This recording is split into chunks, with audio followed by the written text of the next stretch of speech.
Good afternoon, and thank you for your attendance today. I declare open this public hearing of the Parliamentary Standing Committee on Public Works into the proposed Department of Defence facilities to support improved Embarked logistics support helicopter project. I begin by acknowledging the Yuin Nation and the D.O.D people on whose land we meet on today. I also acknowledge the cultures of any Aboriginal and Torres Strait Islander people present with us today. In accordance with the committee's resolution, this hearing will be broadcast on the Parliament's website, and the proof and official transcripts of proceedings will be published on that website. I also remind members of the media who may be listening on the web of the need to fairly and accurately report the proceedings of the committee. My name is Graham Perrott. I'm the member for Moreton in southern Brisbane. Keith Pitt, Deputy Chair and Federal Member for Hinkler. And we have a guest. Fiona Phillips, the Federal Member for Gilmore.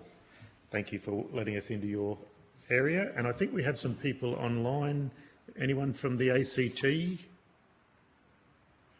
Dave Smith, I'm Member for Brady. And New South Wales? No, not as yet. Western Australia? No. Okay.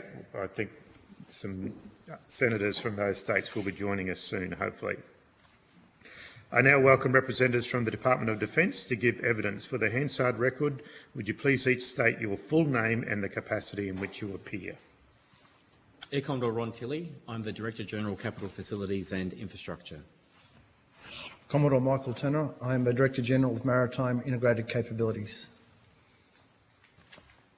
Dan Cunningham, representing the design team. I'm from WSP. Zavira, cost planner for the project. I'm from Turner & Townsend. Colonel Carl Reynolds. I'm the Director, Land and Maritime, Capital Facilities and Infrastructure. Mr Chris Collins. I'm the Project Manager, Contract Administrator from RPS. Thank you very much. And a large group of locals behind you, so good to see. All right. Although the committee does not require you to give evidence under oath, I should advise you that these hearings are formal proceedings of the Parliament. Consequently, they warrant the same respect as proceedings of the Parliament itself.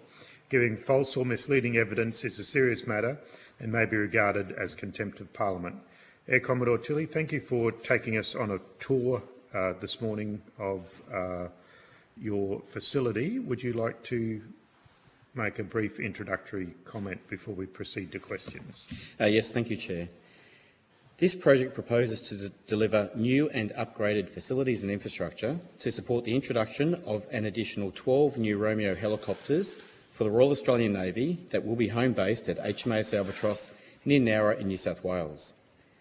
The proposed works at HMAS Albatross include new permanent operational squadron facilities to maintain the new Romeo helicopters and the associated workforce, support equipment and supplies, major civil and infrastructure works to integrate the new squadron facilities into the existing Romeo helicopter precinct, and an extension to the existing Seahawk Simulation and Warfare Centre to accommodate an additional training simulator.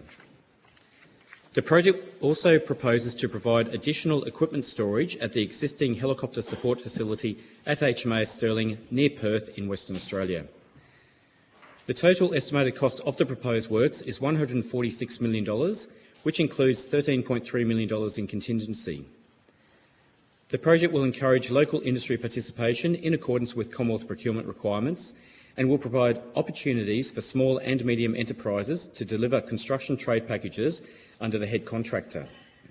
The project will also provide opportunities for upskilling and training to improve individual skills and employability on future projects. There will also be opportunities for Indigenous businesses to be involved in the project in accordance with the government's Indigenous procurement policy. Defence has undertaken extensive community consultation throughout the planning stage of the project. Consultation has included engagement with federal, state and local government representatives, business and environmental groups, local Indigenous groups and members of the local community. Most recently, Defence convened community information sessions in Nowra on the 1st of August this year. These sessions provided an opportunity for the local community to engage with the project team, ask questions and raise concerns regarding the project. A summary of these questions and responses is included in the community consultation report, which is publicly available. Subject to parliamentary approval, works are forecast to commence in mid-2025 and are expected to be completed by mid-2027. Chair, that concludes my opening statement. The defence witnesses are now ready to answer questions. Thank you very much, Air Commodore. Deputy Chair. Thanks. I've got a number of questions. Can we just start on the time frame? So you've said that completion in 2027. So what happens first? Do the helicopters arrive first, or is the infrastructure completed first? Thank you for the question, Deputy Chair. So, yes, the helicopters will be arriving before the completion of all the facilities. However, the project is delivering interim facilities to support the arrival of the first aircraft. I will pass over to Commodore Turner to describe the actual time frame of when the new aircraft helicopters are arriving. Thank you. Thanks, Deputy Chair. The helicopters commence arriving in 2026 and all arrive in one hit. They're staggered over time. So there is a slight misalignment, which is why the interim facilities are an important step. But by the time the main facilities are complete, we'll be able to then subsequently move in as the extra aircraft come in as well. Okay, so you'll be able to manage the new fleet as they come along. Are they deployed immediately? Is their trainings completed beforehand? How does that work? So it won't happen immediately.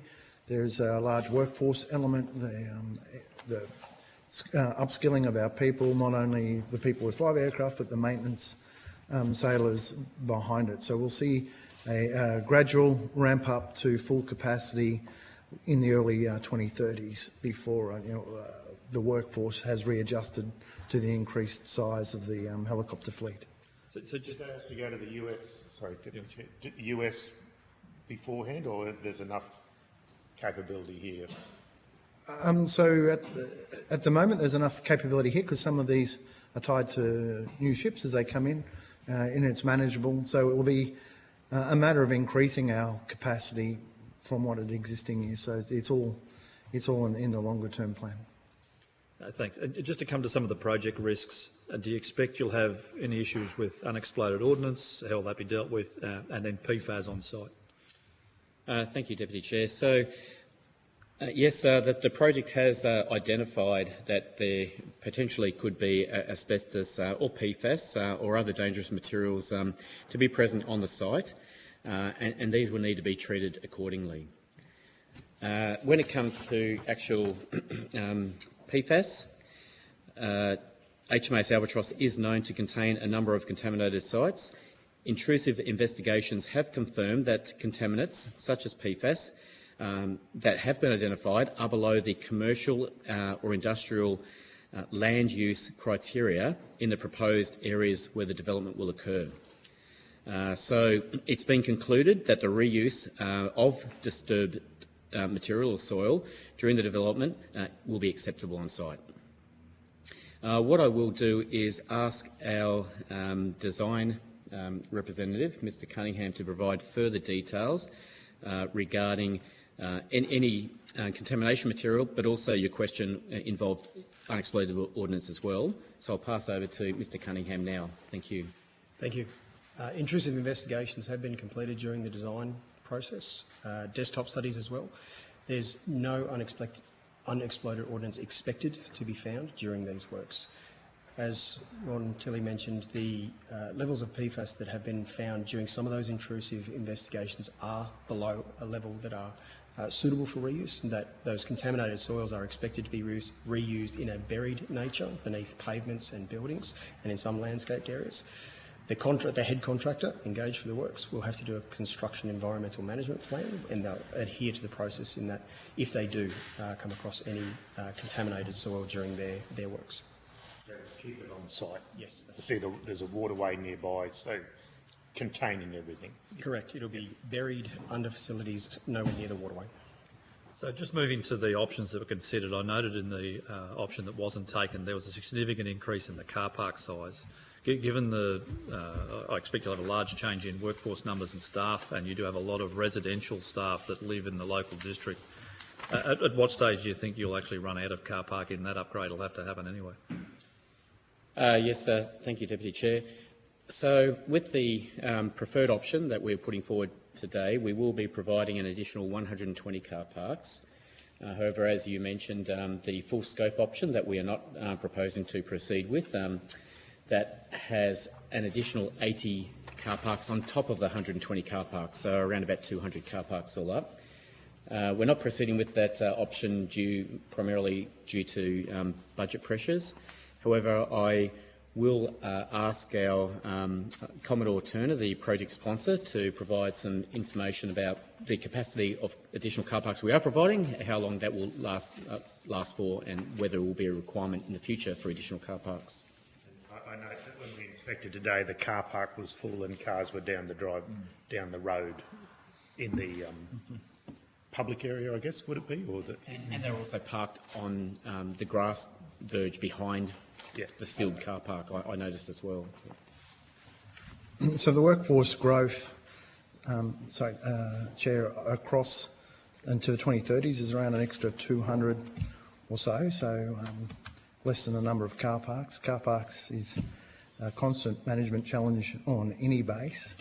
While unfortunate that the numbers will be less than what the full scope plan is, it will be managed internally to the base under the CO of the base. So carpooling recommended, but not your concern, or sorry, not this, not Air Commodore Tilly's concern. I will also add, sorry, just to add to that response, that one of our below-the-line items, that if there are sufficient cost savings during the delivery of the project, or we have risks that have been retired during delivery, one of the below-the-line items is to deliver the additional 80 car parks at HMAS Albatross.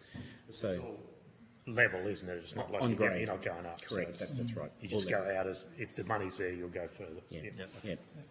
And as with a lot of our naval bases, there's peaks and troughs in the demand. So as more flights proceed to sea, there'll be more opportunities, and it will only be periods where there's a lot of flights operating out of Nowra that will feel the pressure.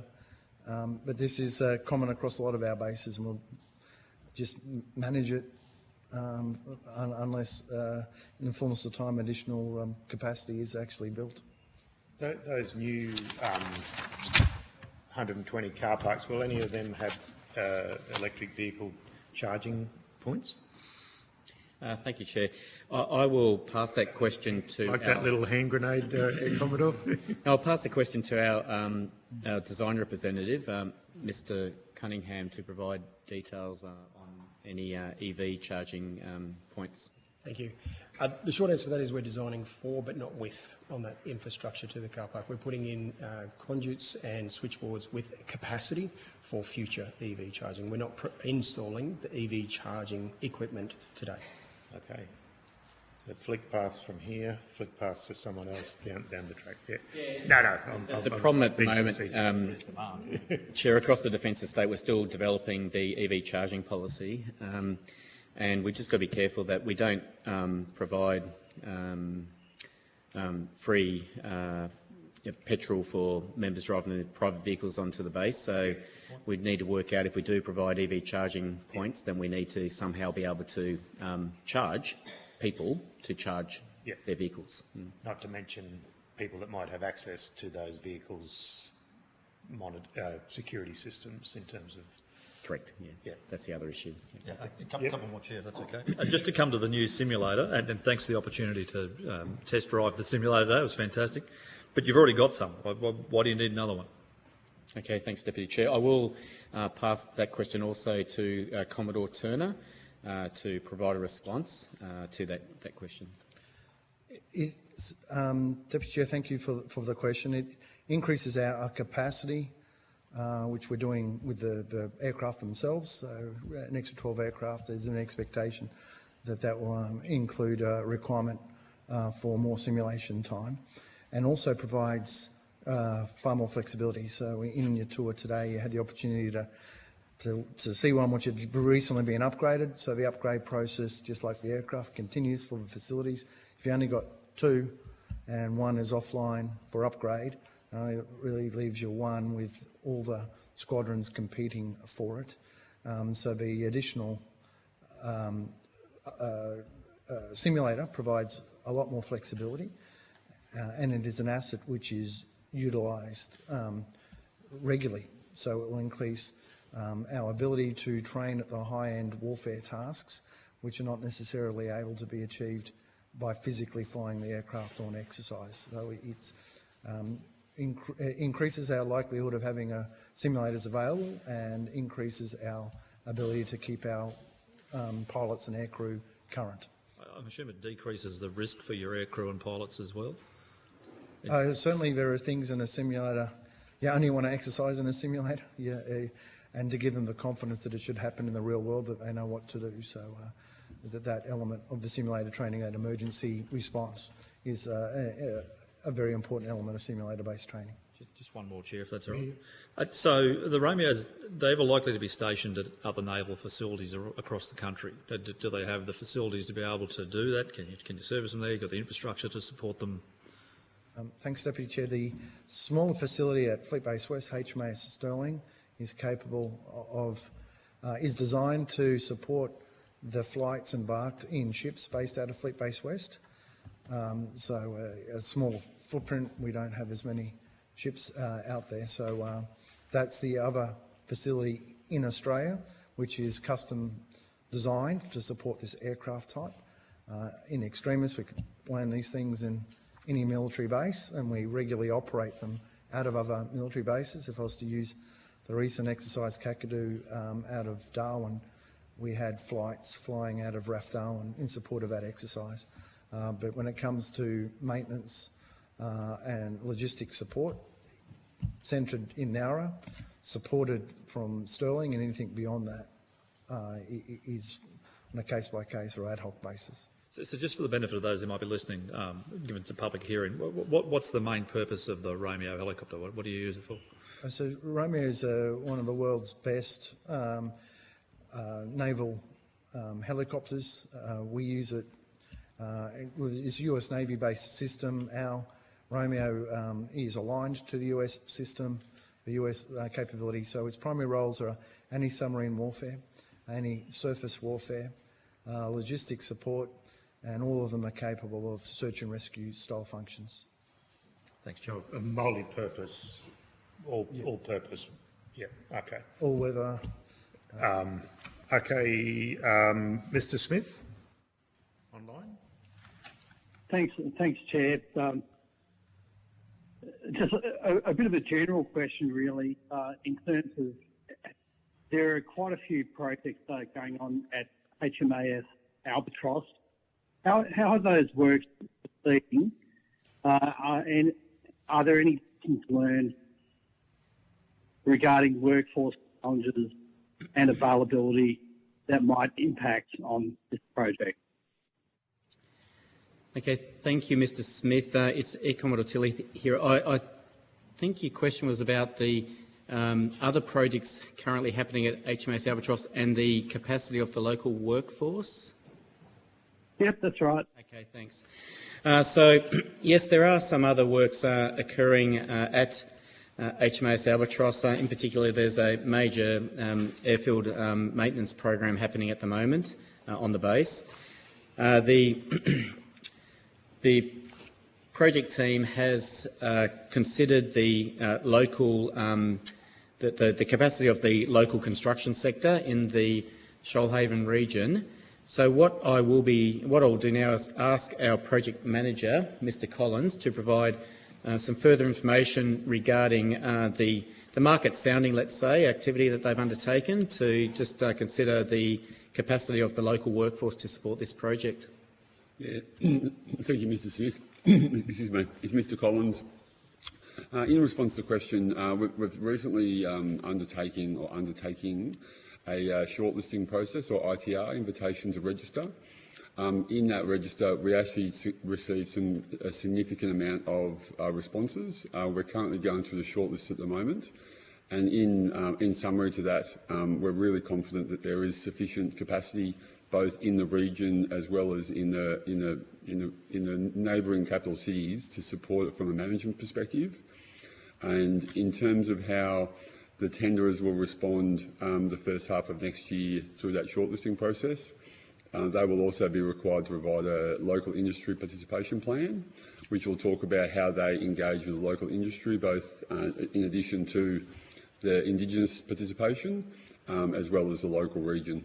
And we're looking at a region that's in around 80 kilometres, which does bring in the Wollongong area to provide support to the project. So we are confident that there is sufficient capacity in both a trade level from a local perspective as well as a management from the neighbouring capital cities. Mr. Smith, do you mind if I just, I'll just ask a further question to that and then come back to you? So is that the definition of local, the 80 kilometres? Local is defined by how the tenderer responds when they respond with their plan, and when we go through the procurement process, we assess whether we think that's reasonable or not, because someone might want to make it bigger, which includes capital cities, and then all of a sudden you've got 100%, which doesn't really advantage the Shoalhaven region. The 80 kilometres sort of provides us confidence that it's still in the region, while also bringing a bit of Wollongong, which does have a decent amount of capacity. So it's really up to the tenderer to provide that, and we assess that through the procurement process. So in my extensive research into the Nowra construction market, I went for a walk this morning and saw quite a few cranes up out at Manildra, I think it is, and at the hospital. Yep. So there seems to be a bit of... There's a bit of activity. Yeah, the hospital project is underway. It started like a major project. Yeah, it started last year. It's due for completion 2026. 2026. So hopefully we will offset as they sort of go into the fit-out trades. We will be hitting the civils and the earlier trades. So hopefully there won't be much overlap. But so we're certainly aware of it, and we'll certainly make sure the head contractor is aware of the impact of that project. There's some local capacity. Yeah. Okay. So provide a little bit further information, Chair, if I may. The average construction workforce estimated for this project is between 80 to 120 workers per day, up to a peak of about 150 workers per day. So that's the sort of workforce we're looking at to commit to this project. Okay. So, Mr. Smith, I'm just going to the Deputy Chair. No, all right. Back to you, Mr. Smith. Thanks, Chair. I'm satisfied with those responses. Just on a different issue. It's a long way between Nowra and Stirling, and these are pretty big bits of kit. I'm assuming you're not burning air hours to get them from one side of the country to the other. How do you transport them about? Okay, thank you, Deputy Chair. I'll ask Commodore Turner to provide details about how the aircraft are typically transported from Albatross or Nowra across to Stirling. Thanks for the question, Deputy Chair. We use the C-17 aircraft, which the Air Force has. As a mechanism, we can embark them in ships, and if needed, we can fly them, although that's the least preferred option. C-17 can land here at Albatross? Yep. On that dippy field? Yes, and I noticed as we were there today there was C-130s, so Air Force regularly can use this airfield. 2 per C-17? And a number per C-17. Yeah, two on a C-17. Yeah.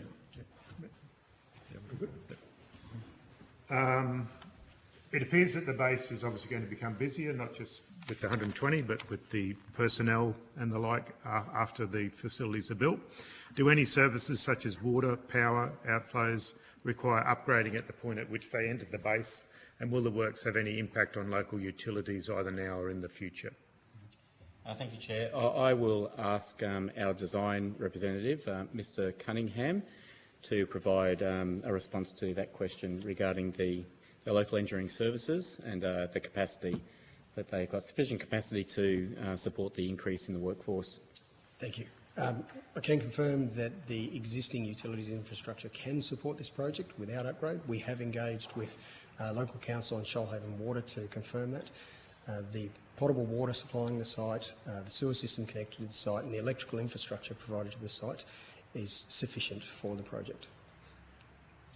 To follow on for that, Chair. That includes for the simulator, because my understanding is they use significant amounts of energy. That's correct. So we are providing new transformers to power these new facilities, but they connect into a ring main that exists, and that ring main does not require upgrades at the head end. Yep. And just two sort of rounding off questions, I guess. The taipans, we're ordering twice as many Romeos. What is being done with the 6 retiring Taipans? Thank you, Chair. I will ask Commodore Turner to provide a response to that question. Thank you. Thank you, Chair. The Taipans were managed by Army, so they've been returned to Army. So part of the Army disposal plan. Oh, okay. And could you just, last one, explain why these helicopters are called Romeos? It goes to the, over time, new models, but as we all learnt today, that these were reconditioned, but now are off the production line at this configuration. So it just represents the most recent. So Alpha, Bravo, etc., down through the alphabet. Yeah, I don't know if it's hit every letter in the alphabet, but the Romeo is the most modern version currently available, and the one used by the US Navy as well. We don't have Romeos and Juliets flying together at the moment. Okay. Yeah. Deputy Chair. I'm good, thank you. Mr. Smith, any further questions?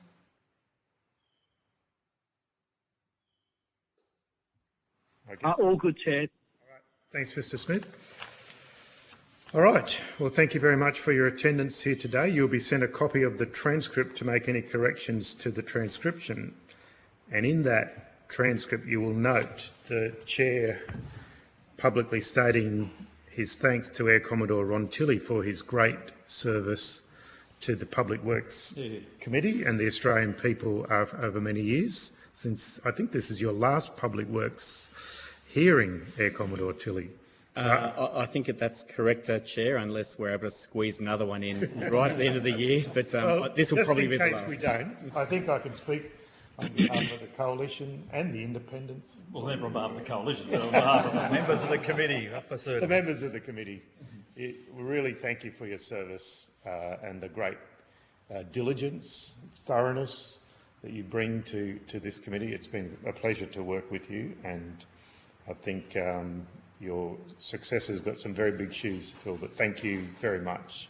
And I would like to say it's been a magnificent pleasure working with yourselves, Chair and Deputy Chair, and Mr Smith and the rest of the committee members over the last 2 and a bit years. It's been absolutely a pleasure of mine. Great honour to do it, so thank you. Well, I hope you get to see a lot of successful Wallabies games. So do I. Might be a while coming, but anyway. Thank you. All right, and on that happy note, I do declare this public hearing closed.